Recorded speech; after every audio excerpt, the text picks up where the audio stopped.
ஸ்லோவாக இருக்குது. ஒரு தலைப்படமா அப்படிங்கிற அளவுக்கு யோசிக்க வைக்குது. ஒரு சீரியலில் இருக்கக்கூடிய ஒரு சாதாரண ஒரு ஒன்லைன் அதை பிடிச்சி தலைங்கிற ஒரு பெரிய பிரம்மாண்டத்தை அவர் எவ்வளோ பெரிய ஆள். சும்மா நடந்து 4 கடை நடந்தா ஓகேங்களா, வந்து ஒரு சும்மா ஒரு டான்ஸே தேவையில்லை. இப்படி ஆனாவே வந்து மக்கள் ரசிச்சுனாங்களா, ரசிச்சு பார்க்குற தலையை வச்சு செய்யு செஞ்சுட்டார் மகிழ் திருமணி. எதுக்கு தலைக்கு இப்படி ஒரு படத்தை பண்ணீங்கன்னு எனக்கு இன்னும் புரியல. தலை இந்த கதையை எதுக்காக சூஸ் பண்ணியிருப்பாருன்னு நினைக்கிறீங்க? ஏதோ ஒரு ரீசன் இருந்திருக்கும்ல, யார் மேல நம்பிக்கையாக இந்த படத்தை டேரக்டருக்காக. அவரு பாவம் வாயிலா பூச்சிங்க. தலையை பத்தி யாருக்கு சொல்ல வேணும்.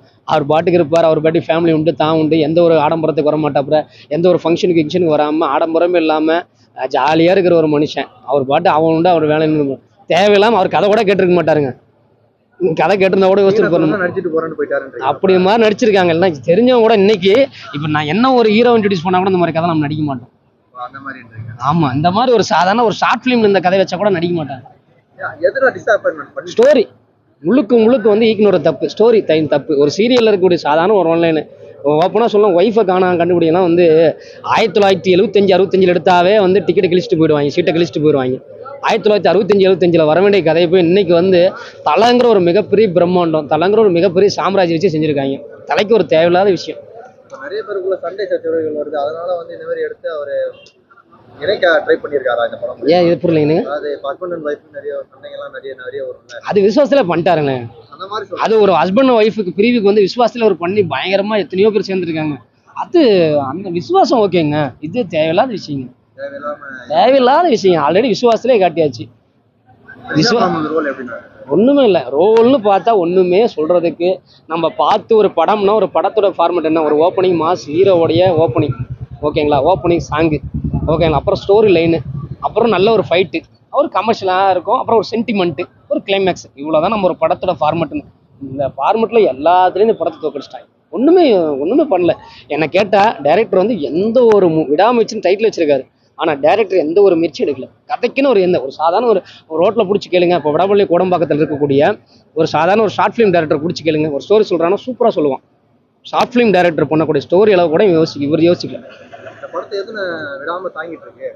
விடாம தாங்கிட்டு ஃபேன்ஸ் தான், எங்களை மாதிரி ஃபேன்ஸ் தான். நாங்கள் தான் ஏமாந்தோம் கோழி. எங்கள் தெல்லாம் மிளகா அரைச்சிட்டாங்க. நாங்களாம் வந்து 2 வருஷம் கழிச்சு வந்து பார்த்து ஏதோ ஃபேன்ஸால் ஒரு 3 நாள் 4 நாள் தாக்கு பிடிக்கும் தலை ஸ்டோரி லைனோடி. கண்டிப்பாக நானே வந்து காலையில் வந்து ஓப்பனிங்லேருந்து அடுத்த ஷோ வரைக்கும் மங்காத்தாவில் உட்காந்து அப்போல்லாம் வந்து இந்த மாதிரிலாம் புக்கிங் கிடையாது. அப்போ வந்து 2010 சம்திங்கில் வந்து காலையிலேருந்து மதுரையில் வந்து இன்னும் எனக்கு ஞாபகம் இருக்குது. மதுரையில் காலையிலேருந்து நைட் ஷோ வரைக்கும் எந்திரிச்சு போக மனசே இல்லை. மங்காத்தாவலாம் அந்த ஓப்பனிங் டைட்டில் போட்டதுலேருந்து மியூசிக் டேரக்டர் போட்டது ஒவ்வொன்றுக்கும் அவ்வளோ கைத்தட்டல் பிறந்து எப்படி ஆரம்பித்தாலும் மங்காத்தா எண்டிங்கில் முடிஞ்சு. ஸோ அந்த மாதிரி வந்து அவ்வளோ பெரிய படம். அப்படி வந்து ஒரு படம் தலைப்படம்னு பார்த்தா கூட அடுத்த ஷோ பார்க்கணும்.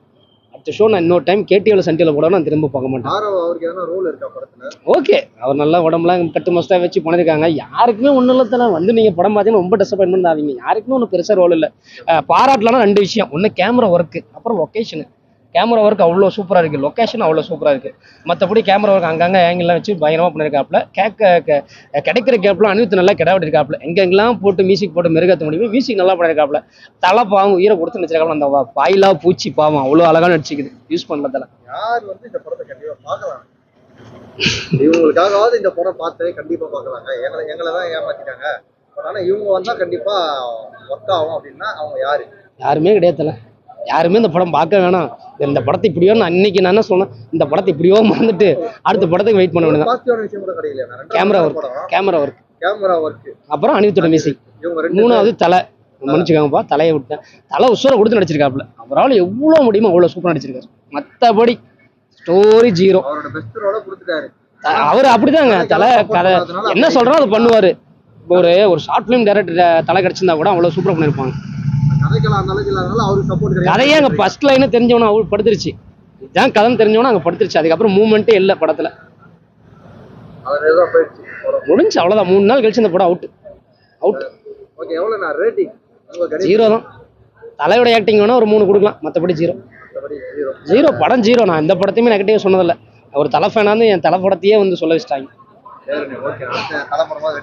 ஆமா, கண்டிப்பா. இன்னும் 5 வருஷம் கழிச்சு வெயிட் பண்ணா எந்த டைரக்டர் கையில மாட்டுறாரோ. 280 கோடி பட்ஜெட் அதுவும் இல்லையா? ஸ்டார்ட் பிலிம் கூட தகுதி இல்லாத ஒரு கதை. ஓப்பனாக சொல்கிறேன், ஒரு ஒய்ஃபை காணாம கண்டுபிடிக்கிறாங்கன்றது ஒரு ஷார்ட் ஃபிலிம் பண்ணால் கூட அந்த படம் காம்படிஷனுக்கு போகாது. அப்படி ஒரு படம் 250 கோடி.